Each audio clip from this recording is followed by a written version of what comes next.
forest was alive with the sounds of rustling leaves and distant animal calls as Emily and Mathew set up their campsite. The sun was beginning to dip below the horizon, casting long shadows across the clearing they had chosen. Emily had always loved the idea of camping, the serenity of nature, the escape from the hustle and bustle of everyday life. Mathew, ever the adventurer, had suggested this trip as a way to reconnect after a particularly stressful few months at work. They had been looking forward to this for weeks, and now, as they pitched their tent and gathered firewood, the excitement was palpable. The first night was perfect. They cooked dinner over the fire, the flames crackling and sending sparks into the night sky. They talked and laughed, the kind of deep, meaningful conversations that only seem to happen when you're surrounded by nature. The stars above were breathtaking, a blanket of light that seemed to stretch on forever. They fell asleep in each other's arms, the sounds of the forest lulling them into a peaceful slumber. But the next morning, things began to feel off. Emily woke up first, the sun just beginning to peek through the trees. She stretched and yawned, feeling a sense of unease she couldn't quite place. The forest was quiet, too quiet. The usual morning chorus of birds was absent, replaced by an eerie silence that made her skin crawl. She shook Mathew awake, and he immediately noticed it too. "Something's not right," he said, his voice low. "It's too quiet." They decided to pack up and head back to the car, but as they began to gather their things, they realized that their map was missing. They had left it on a rock near the fire pit the night before, but now it was gone. Emily felt a chill run down her spine. They were deep in the woods, miles from the nearest town, and without the map, they had no idea which direction to go. As they debated what to do, they heard a noise in the distance. It was faint, but unmistakable, a low, guttural growl that sent shivers down their spines. They froze, listening intently. The sound came again, closer this time. Mathew grabbed Emily's hand, and they began to move quickly through the trees, their hearts pounding in their chests. The forest seemed to close in around them as they ran, the trees growing denser and the underbrush thicker. They could hear the sound of footsteps behind them, heavy and deliberate, but when they turned to look, there was nothing there.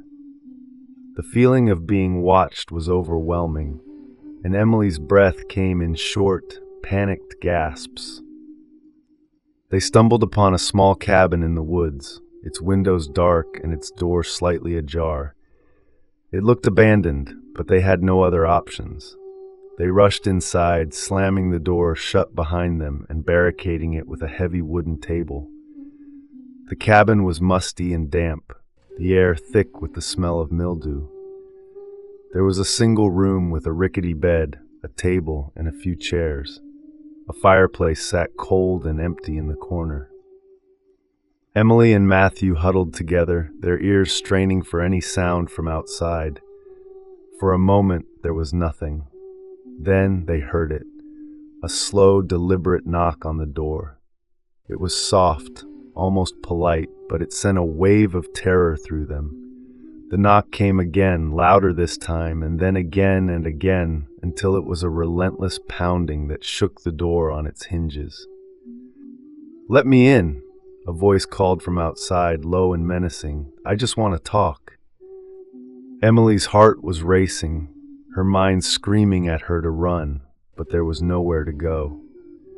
Mathew grabbed a knife from the table, his hands trembling as he held it out in front of him. The pounding stopped, and for a moment there was silence. Then the door began to creak open, the table they had used to barricade it sliding across the floor.